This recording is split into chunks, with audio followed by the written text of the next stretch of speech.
This is everything raw. You can can you hear everything? I don't like that. Well, like my keyboard. No, please Free God, real no. estate. No. Welcome back to the GTM podcast, episode 10, where we have Yanni's breathing into the mic. It's scarce here. And I'm gonna be eating food in a sec. Oh, great. Thanks, Brian. And it's gonna be in the mic while I'm boy. chewing. I'm It's chewing the scarce mic. here. It's a very important episode. We have Scarce and Yanni's breathing. Back at it again. How's the background noise gone? I can't tell. I couldn't tell of the. I mean, I can go around here and I can turn my gain up. Oh, Just, God, no, please. Just turn it up just a little bit. See if that makes it any better. How does that sound? Jesus Christ. Oh no. Yeah, I just dropped my gain all the way down. I don't know if that does anything. Okay. Is that better or? Yeah, it's better. It's better. Okay. Yeah, I'm welcome gonna back turn to suppression back on. the GTM podcast, episode 10. Updated the Discord page so that everybody knows that we're going to a one episode a week schedule. Excuse me. Thanks, Matt. If I could hold it in, I would. But I'm But a I human. won't. I'm a human being. Don't oppress me. We are going to a one episode a week schedule to accompany everybody's busy lives. With Yanni working a lot and some And of Matt us working a lot.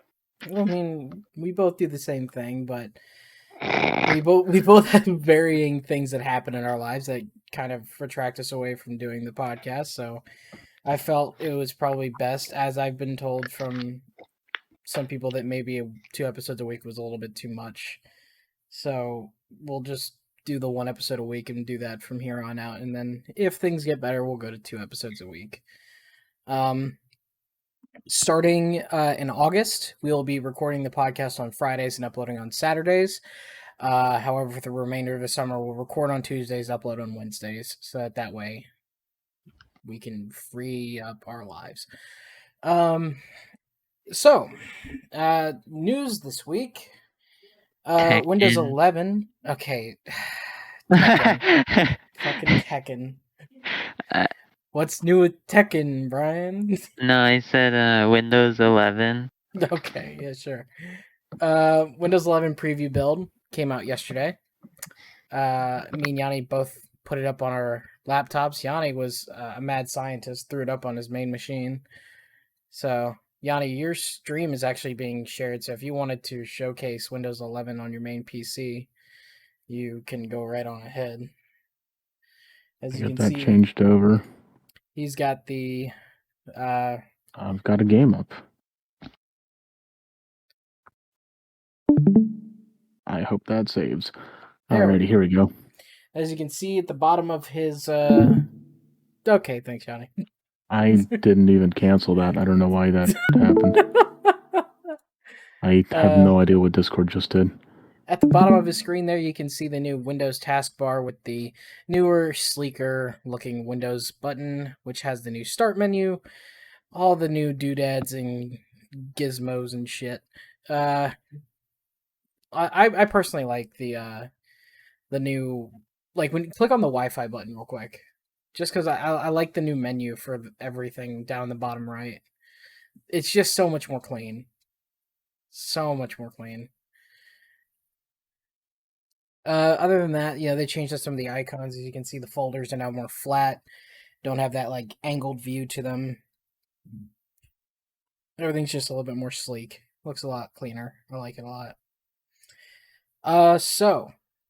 Besides Windows 11, Brian, what's going on with Tekken? Brian? Nothing. We have lost. Oh, there he is. I thought they were adding the Smash character. Yeah, they're adding a Kazuya from Tekken to Smash. Is he But in the that's game? it. They're not releasing it. They haven't released it yet. 9 p.m. Okay. We should So- sue. 9 p.m. tonight. New Smash Yeah. character. Besides that, I've been doing Dark Souls runs because I hate myself. I beat Dark Souls 1 on the Switch, which marks like the third time I've beaten Dark Souls, like the first Dark Souls. Moving on to Dark Souls 2. Matt, you've beaten the Elite Four, correct? No. I thought you beat the Elite Four.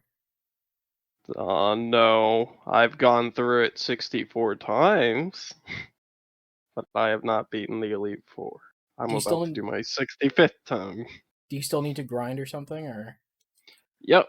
And the only way to grind is through the Elite Four because the wild Pokemon are like level 30, but then theirs are like level 50. So So is it like I've never had to battle the Elite Four in the classic Pokemon games. So when you have to fight the Elite Four, is it like you fight them one and then you have to go up to the next one and fight them, or is it one battle it's back done? to back to back to back. So you have no It's- break in between. I mean, you have a walking break where you could heal your Pokemon through items, but that's about it. Okay. Because I thought it was going to be like you fight one and then you don't get to leave the screen. Another guy shows up, you fight him, you fight the other guy, whatever. No, but like if you don't have enough money from to buy things, then it just kind of sucks. I can only beat the first two people. I can't get past the third one. My Hmm. levels are 52, 46, 46, 44, 42, and 40. Jeez. Yep. So it's definitely not a cakewalk. No, and I have to do it all over fucking again with Sapphire, and I'm not looking forward to that. So Sapphire, then Ruby, right? Ruby, Sapphire, then Emerald. I'm on Gotcha. Ruby right now. I liked Emerald. I never beat Emerald. I just kind of like played like just around like the main few areas, but I never got to like the final fucking. Does Emerald have the Elite Four or? Yes. Okay. So yeah, I never got into the endings of the original games. I've always just fucked around with it and then gave up halfway through. But other than that, I've never really given Pokemon a fair shot for the top-down view pixelated versions. Yanni, Yes. anything new with tech besides Windows 11? There is the Samsung and Google collaboration with Wear OS. I forgot you showed me that at the get-together we had. Yes. So Google does not like the current state of Wear OS, and they do like the operating system that is Tizen, is what it's named. It's Samsung's watch operating system. So they went ahead and created a collaboration, and it is going to be led under Wear OS. The next Samsung watch is going to be running Wear OS, so it's going to increase compatibility across all Android devices. Okay. Some things is that current Tizen-based watches are going to get continued support for the next 3 years. I'd imagine just after that, it's going to lose updates and slowly begin to lose features. There will be auto app installation, so if there is a Wear OS version of the app that you download, like Spotify, where it can just run off the watch, that will be something that is automatically installed onto your watch just for convenience purposes, I'd imagine. It's just kind of there. Google Maps, it'll buzz your wrist every time you have to take a turn. When you come up to an exit, is very nice. And I believe that's pretty much it. There's not too much going on there. Okay. So I'm gonna hop in here and just go through the new releases that we may have missed last week and releases that came out this week for games. So we're just gonna start off with PS5 releases and just go down the list. PS5 releases, we have Scarlet Nexus, Dungeons and Dragons Dark Alliance, Alex Kidd in Miracle World DX, Metro Exodus the Complete Edition, and Ratchet and Clank: A Rift Apart. I remember you showing me a little bit of Ratchet and Clank on PS5 at the get together. It looked pretty nice. Looks Um, amazing. PS4, once again, Scarlet Nexus. Legend of Mana Remastered came out June 24th for the PlayStation 4. Olympic Games Tokyo 2020 came out on June 22nd for the PlayStation 4. Alex Kidd came out for PlayStation 4, and Ninja Gaiden Master Collection came out for PS4 on June 10th. Scarlet Nexus again for the Series X. Dungeons and Dragons for Series X. Chivalry 2 came out for Series X on June 8th. Sniper Ghost Warrior Contracts came out on the Series X on June 4th. And Necromunda Hired Gun came out on Series X June 1st. Some other games that came out on the Xbox One: Green Hell, Train Station Renovation, Stonefly, and on the Switch, Disgaea 6, Defiance of Destiny. Destroy All Humans came out for the Switch. Mario Golf Super Rush came out for the Switch. Tony Hawk's Pro Skater 1 and 2 came out for the Switch, and Legends of Mana Remastered also came out for the Switch. Some other games that were on the PC, Scarlet Nexus and Dungeons and Dragons, obviously, and Alex Kidd, but Out of Line, a 2D puzzle game, came out for PC on June 23rd, and Ender Lilies came out for PC on June 22nd, a 2D action RPG. Some other games on mobile, but I don't care about mobile, so I'm not even going to go through them. On a list, this is on Metacritic, by the way. Some games coming soon. October 28th, 2021, we have Age of Empires 6 Yes. or 7. I can't really tell. I'm not good with Roman numerals. I believe it's 4. Is it 4? I think it might be 4. Yeah, you might be right. Stalker 2, Heart of Chernobyl comes out April 28th, 2022. And Dying Light 2, Stay Human comes out December 7th, 2021. That's about it for the releases coming up. I want to hop into a sort of different discussion. I'm sure I've asked this question before, but I can't remember the answers that everyone gave. But what was your first game that really got you into video games? Spyro, Year of the Dragon. I did play Spyro Year of the Dragon. That was one of my starter games, although it wasn't my first game that I remember. What about you, Brian? I think it was Ty the Tasmanian Tiger. Ooh, that's a good one. It The boss fights weren't like straightforward. You always had to do something kind of stupid to fight it, and it was more skill based than like actual combat based. It was weird. Yanni, what about you? Are we talking just gaming in general? Really, like just like the game that got you into the wide universe of video games. It was. I'm trying to find it here. It was one of the Mario games in the SNES. I Super can't remember Mario which one. 3D? No, that's way after. Is Was that it Super Mario 3? trying to see? I have pictures of it, and I don't know which one this is. I keep finding pictures of it in Google, and I can't get the clear answer. Super Mario World. Super Mario World. Okay. Yep. For me, it was I didn't really have a console to play on when I was really, really young. My dad was the only one who had video games when I was growing up. He had a PlayStation 2 and he used to play Air Odyssey, I think is what it was called. It was just like a simple you fly a plane through hoops and you land it kind of thing. But he also played, Madden and NCAA and other games like that. But when I used to go over to my grandmother's house, she had a PlayStation 1 and we used to play Bubble Bobble on my grandmother's PlayStation 1. And that was my first real video game that I played. After that, though, we had Tekken, I think was on PlayStation 1. I can't. I'm not sure if it was Tekken or something else. Does anybody here know Tekken? Yeah.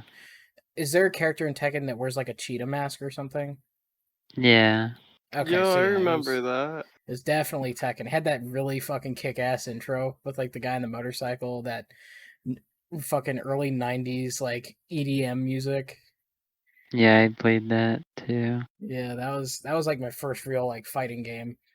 I did play Year of the Dragon on her PlayStation 1, but it was after that that I got a PlayStation 2, and with the PlayStation 2, I played Godzilla Save the Earth, and that's when I got into the Godzilla games and stuff. But there wasn't really much games on the PS2 that I played. It was really on the GameCube was where I found a lot of the games that kickstarted my interest. But Mario Sunshine. for me, it was Medal of Honor: Rising Sun. That was a game me and my brothers used to play split screen, and Oh man. that was a fun game to play. But I played Ultimate Spider-Man on GameCube, and I played F-Zero for some reason. But my first Zelda game of all time was Wind Waker, and I never understood games like how to proceed through games, how to like level up or do anything like that. I just played a game because it was interesting and fun. You So just Mhm. surfed around the whole time then? no, like I never even knew how to like get the sail so I could sail around. I just knew how to walk around and hit the grass and get money and pick up the pigs and throw them and stuff. That was really all I knew how to do in Wind Waker. I didn't like know how to follow quests and like say, "Oh, you need to go to this guy, talk to him and get the sail." That was I never did any of that. Now that I'm older, I really want to get my hands on Wind Waker and play through it. No, now I know how to do all that shit. Excuse me, sorry. Is there a is there any like series or like video game, like is there a video game that you guys used to play that you wish continued? Mario Sunshine. Mario Sunshine. Yep. I would say Rune Factory, but they're already making another one. Uh, hmm. What about you, Brian? Monster Sanctuary. But that just recently came out. No. Not recently, within like the past few months. I'm talking like within the past 10 years. Oh. Ooh, Scalar. That was a good one. I thought you were about to say Scalebound. I was about to get really upset. I don't I think all the ones I've played are still being built upon today. Still Free being Realms. continued. I wish Free Realms would be continued. I really wish Free Realms would come back. I loved Free Realms. Someone's making a Free Realms. Yeah, it's like Free Realms Sunrise or some shit like that. Yeah. I haven't seen any updates on that project, but I have so many vivid memories of playing Free Realms. Like, Matt, do you remember a lot of stuff from Free Realms? Yeah, I remembered I tried to get every occupation, and my sister got a permanent lifetime membership. So I guess, ironically, it wasn't a It lifetime wasn't membership. permanent either. Yeah. Damn. I remember like one of my favorite memories was I would go to the beach area where everybody was. Everybody was at the beach. And And hit on girls. no. I was at that age where I was like, ew, girls are icky. So I was just like, there would be like fucking people playing music and shit, and people just be dancing on the beach, and there was like these jumping puzzles and stuff in the ocean. And other than that, I would like build stuff inside my house in the game. That was pretty fun. I never I learned how to. remember Oh, go ahead. going to people's houses and then they would have giant jumping puzzles and stuff, and I thought that was cool. And how you could be a chef and you could drive cars. When I was a kid, all I wanted to do was play a game where you could drive a car. The best I had was 007 Everything or Nothing, because parents wouldn't let me play GTA.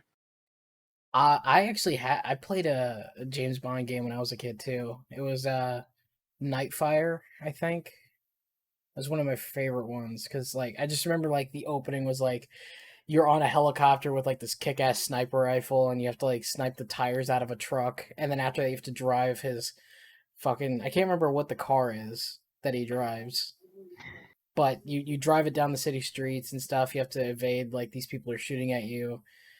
And then after that, you go to like a mansion with like your spy watch and shit, and it was just a really cool. Like it was like my first introduction to like a what is it called? A stealth game.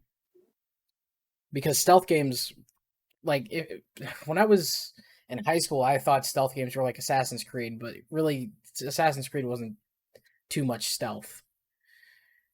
I think more people would say that Metal Gear Solid is all about stealth than Assassin's Creed is. Mm-hmm. So, is there any genre that you guys will not hop into for video games? FPS. FPS. Visual novel. Mm. I've tried a good few. I've tried. I have tried not as I've only tried one, I think, visual novel, and I wasn't a huge fan, but I've tried.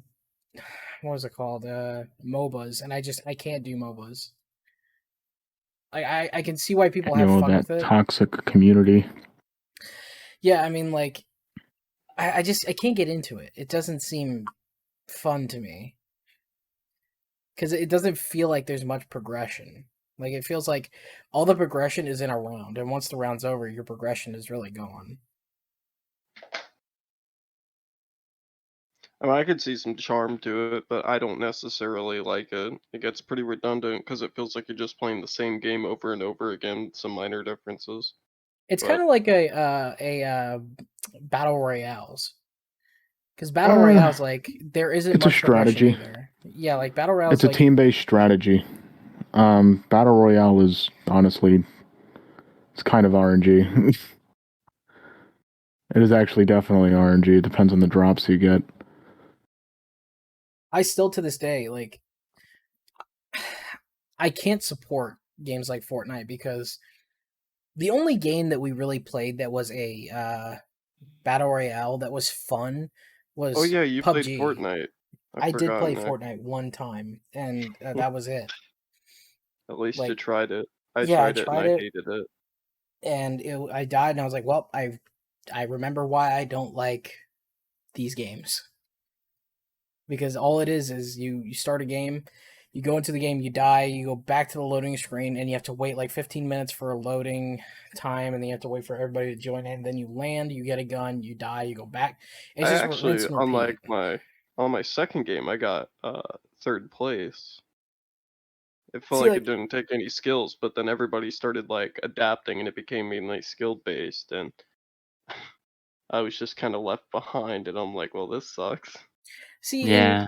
I liked PUBG because PUBG was fun. Like the map was huge and you could jump into a game with your friends and actually have a good time, and then like every other, battle royale, it just became stale because it was the same thing no matter what. Like sure you could change up the map, but the exact same thing is going to happen no matter what. And the same thing could be said about FPS games where like all you ever do is you get a gun, you kill people, you die, you Run and respawn, gun. yeah, it's just run and gun. But I mean, some people have different tastes. Like I like Battlefield over Call of Duty, but I bought the most recent Call of Duty, not Black Ops, but the Modern Warfare one because I was wanting that modern day shooter, and Battlefield was not providing that. So I was like, well, I'm not going to be playing Battlefield 5. I'd rather play Modern Warfare. And then when Battlefield goes back to modern day, I'll sink all my time into that. Because that's where my home is with Battlefield. Yeah. So But what? what? What'd you say? Nothing. Me and Yanni and Brian watched The Conjuring 4, right? 3. 3? Okay. And I still don't understand why people sink money into horror movies. Because It wasn't good. they thought it was good. I think we need a resurgence in the comedy horror section of that genre. Scary movie?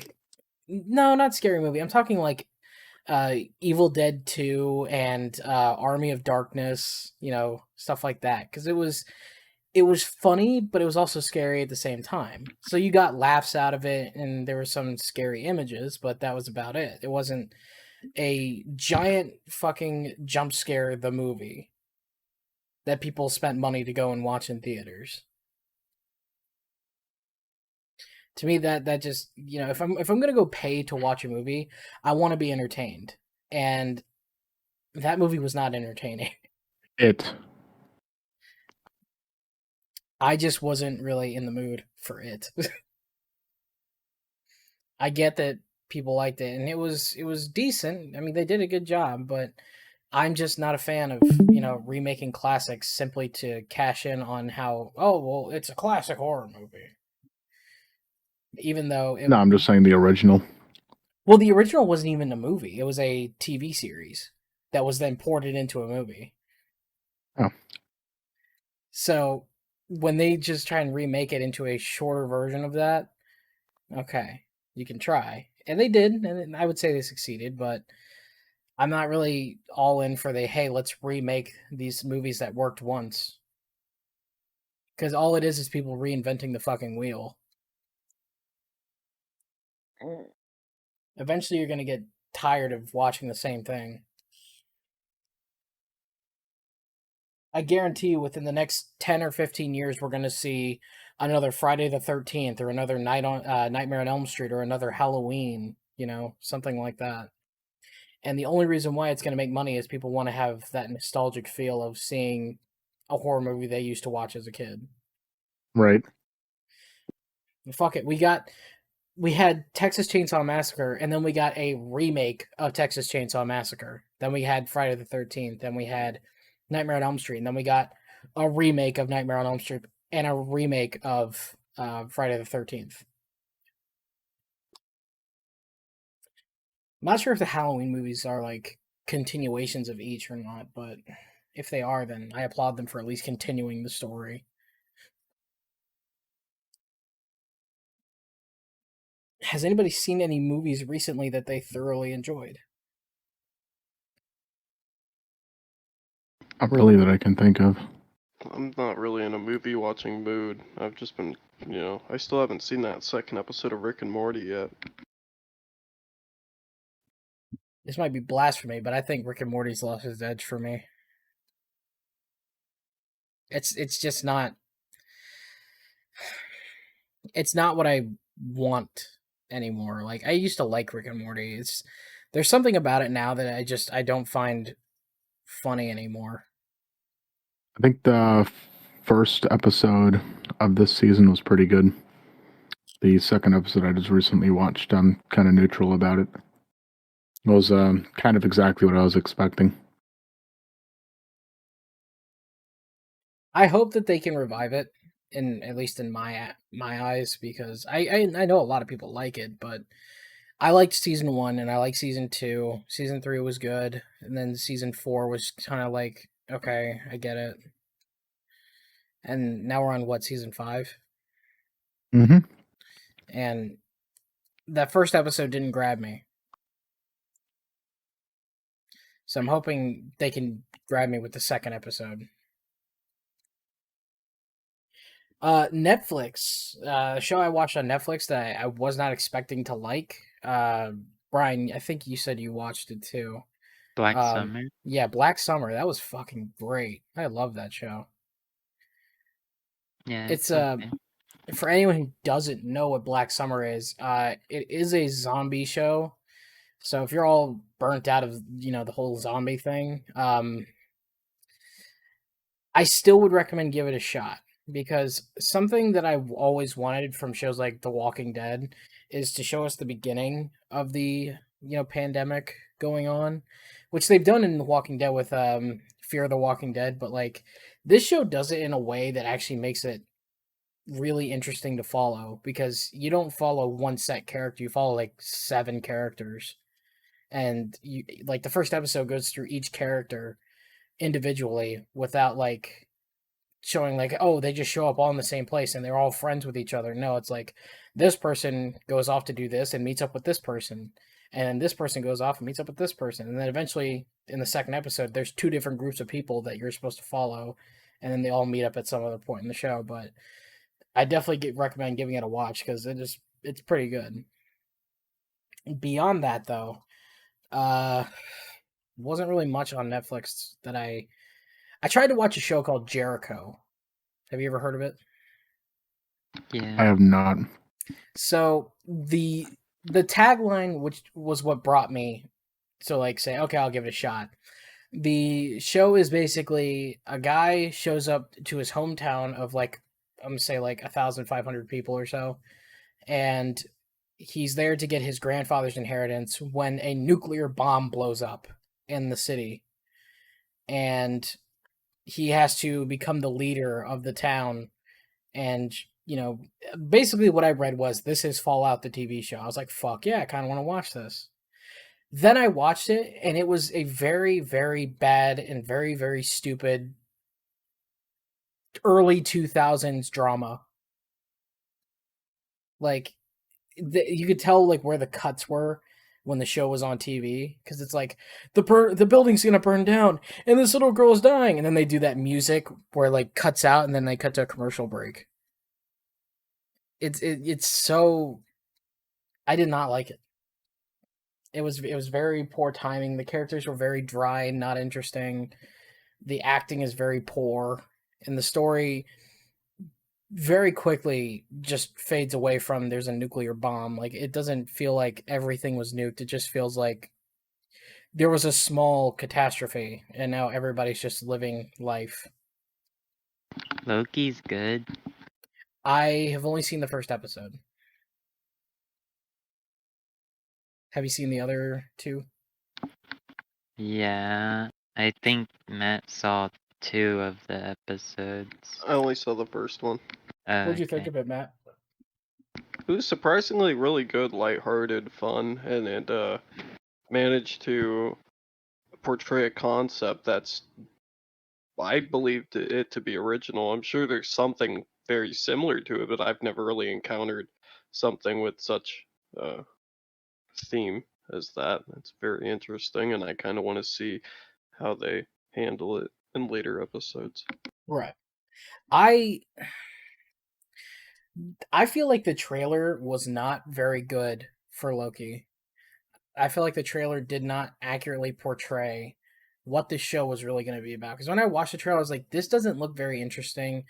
The color is very like the way that the trailer made the show look. It made it look like a late '90s computer. You know what I mean, Yanni? The cream PCs. Like it made it feel like this bland copy of everything else, and I liked the way that the show actually was done.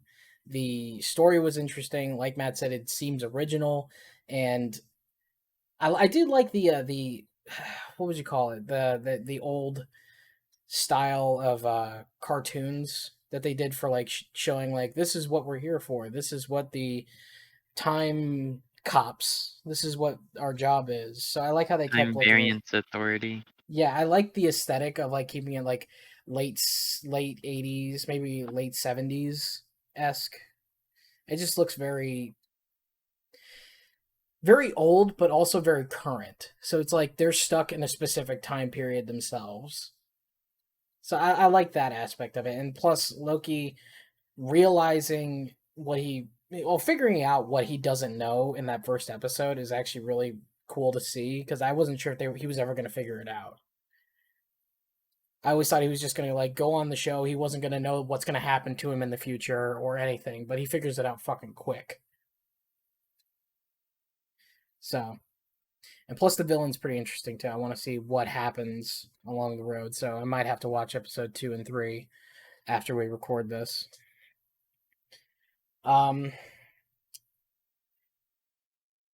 Anything interesting coming up that anybody's excited about?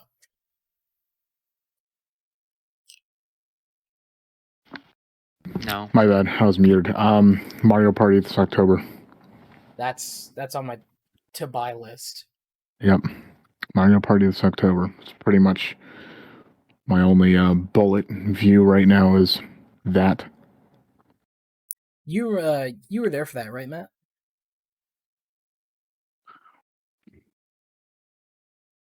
All right, sweet. Brian, what about you? I wasn't there, but yeah. I'm just happy that we're finally cool. getting the online play. The only thing that's keeping me motivated in life right now. Mario Party. Yep, online multiplayer Mario Party coming this October. Literally the only thing I am looking forward to this year. That's cool. I'm still waiting on updates for Hytale. We haven't had a blog post, and I read this Reddit post today where this guy said that we haven't had a content blog post in over a year. We've had blog posts, but we haven't had like content blog posts. So I'm hoping that we get some sort of blog post. It's like, hey, so here's the deal with everything. Beta should be coming out. I would target a beta for Hytale at this point, late October, early November. Full release definitely within the next year or so. Beyond that, there's definitely nothing more to say on Hytale since we don't really have anything to go off of except for pictures. About that I sent you one game from TikTok. Did you look into that? I did. I added it to my wish list. Let me pull it up. Let me see what it's called. That is going to be a buy for me because it looks Dark Souls-esque. However, they don't market it as a Souls-like game. Yeah, I just saw it on a whim. I didn't look into it. It's called Bleak Faith Forsaken.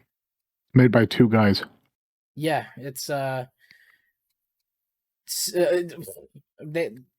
Steam is saying it's similar to games I've played, Dying Light and Monster Hunter World. Oh. I don't know how I don't know. I don't believe that. This looks too Dark Souls-esque to be a Monster Hunter World copy or a Dying Light copy. The style of the game itself looks very Dark Souls-esque, where everything's like dark and gothic looking, and the bosses are like one of the main features of the game. The combat looks pretty interesting, but I guess we'll have to wait for more in Q4 of 2021 to see more on it. But other than that, let's see. The demo for Monster Hunter Stories 2 should be out on the Switch, I believe, because it's not available on PC yet. I thought it was going to be out on the 25th of June for PC, but apparently not.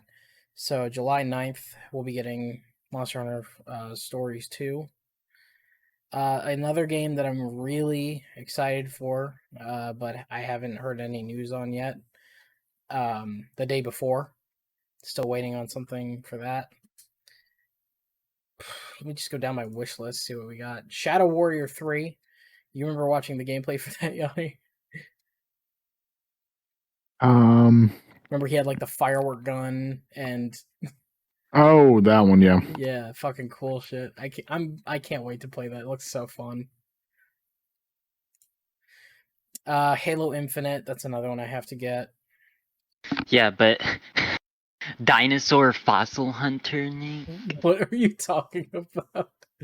Now you're making me look this up in Steam. You can play the Dinosaur prologue right Fossil Hunter. Dinosaur Fossil Hunter. What is this?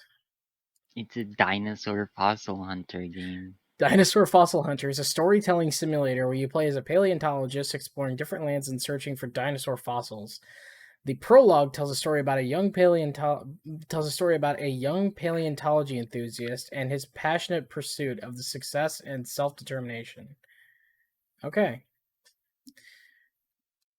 I guess if you're a dinosaur enthusiast, this might be the game for you. Me personally, I'm not. I like dinosaurs, but I'm not like so huge into dinosaurs that I'm like, oh my god, I got this guy. Wow. What? All you like is Dark Souls. Shut up. I like Dark Souls, but that doesn't mean it's like the only thing I like. If you like Dark Souls, though, you should totally watch the Dark Souls lore videos. They're pretty sweet. Wow. No, like really, like the lore videos are really interesting. Like Dark Souls. We're not getting paid to advertise this. Thanks, Bandai Namco, for sponsoring. Seriously though, like the Dark Souls lore is like super interesting. Like, you've seen me play Dark Souls before. Mhm. Brian, you've seen it too. The world looks really interesting. Have you Oh, it's ever cursed. Have you ever wondered why it looks like that? Or have you ever wondered where are all the people? Or hey, who is this Gwyn guy? And what is a firekeeper? Or hey, what is this giant chick in this room with the huge tits? Find out in the dark. Where are your balls? Oh my god. Find out in the Dark Souls lore videos. Seriously though, those are really good videos. A lot of people call them the Prepare to. I think it's called Prepare to Cry, because the lore it's interesting but also pretty sad. What time are we at? We are at 42:37, so I think it's probably a good time to hit the pause button on the podcast. End it for this episode. If you guys want to check out more information on us, you can head over to the GTM podcast website, gtmpodcast.squarespace.com, where you can check out the GTM crew page, where you can see little bits of information about each and every one of us. You can head over to the guest page, where you can see every guest that's been on the podcast and the episodes that they've been in. You can check out the GTM episodes tab, where you can see every episode that has been uploaded to the website, also on YouTube and SoundCloud. Any final thoughts from anybody? I'm scarce. All right. We'll see you guys in the next episode.